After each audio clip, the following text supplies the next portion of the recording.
Жаңа жыл бәріміз бір дастархан басына жиналатын ерекше сәт. Осы кеште жай ғана тамақ емес, ерекше есте қалатын әдемі тағамдар керек. Бүгін сондай салат жасаймыз. Бұл бәріне таныс сельдь-под-шуба салаты, бірақ жаңа жылдық ерекше түрде балық формасында жасайтын боламыз. Алдын ала суда сәбіз, картоп, қызылша, жұмыртқаның барлығын пісіріп, тазалап, терканың майда көзінен өткізіп шықтым. Осында сельдьтің майы, майонез, тұз керек бізге. Балықтың формасын осында сельдьтің майына бір батырып, жақсылап майлап шығатын боламыз. Және сол майдан азғантай ғана қызылшаның үстіне құйып, және майонезімізден жақсылап салып, көп емес осындай мөлшерде жақсылап араластырып, біркелкі розовый әдемі цвет болғанша араластырып аламыз. Міне менде осындай масса пайда болды. Енді осыны өзіңіз қалағандай қылып, балықтың барлық шетіне тиетіндей қылып, біркелкі қылып жағып шығатын боламыз.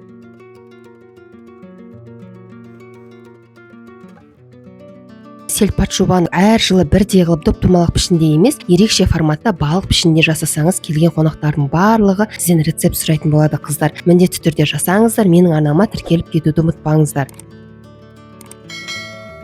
Осылай барлық шетіне біркелкі қылып, тегіс қылып жағып шығатын боламыз қыздар. Ал енді екінші қабатына піскен жұмыртқаны біркелкі қылып жағып шығатын боламыз.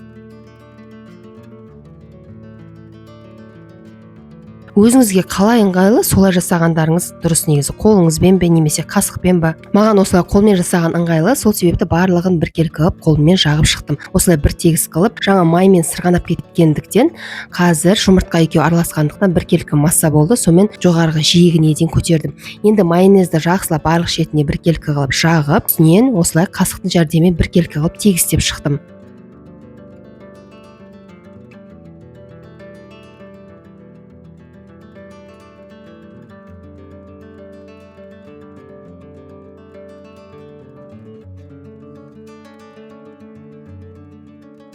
Ал енді үшінші қабатымыз бұл піскен сәбіз. Сәбізді барлық жеріне бірдей қылып жағып шығатын боламыз.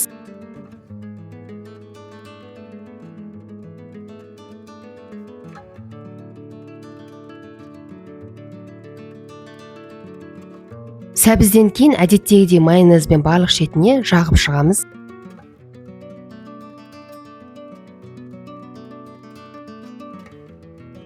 Осылай қасықтың жәрдемімен барлық майонезді тегістеп шыққаннан кейін ең соңғы этап бұл картопты саламыз. Піскен картопты құйрықтары, қанаттары, басына барлық шетіне тиетіндей қылып, біркелкі қылып, формасын ұстайтындай қылып жағыңыздар. Сосын үстіне азғантай тұз себелеп, үстіне майонез жағып, ең соңғы финишный этап бұл сельдьтің балықтарын ең соңғы қабатына қойып шығатын боламыз. Біркелкі қылып жағып, сосын бұны бірден тарелкаға қоюға асықпаңыздар. Тоңазытқышта кемі 1 сағаттай тұрса, формасынан өте керемет алынатын болады. Осындай артық жерлердің барлығын сүртіп алып тазалап, пищевая пленкамен бетін жауып, тоңазытқышта кемі 1 сағатта сақтаңыздар қыздар.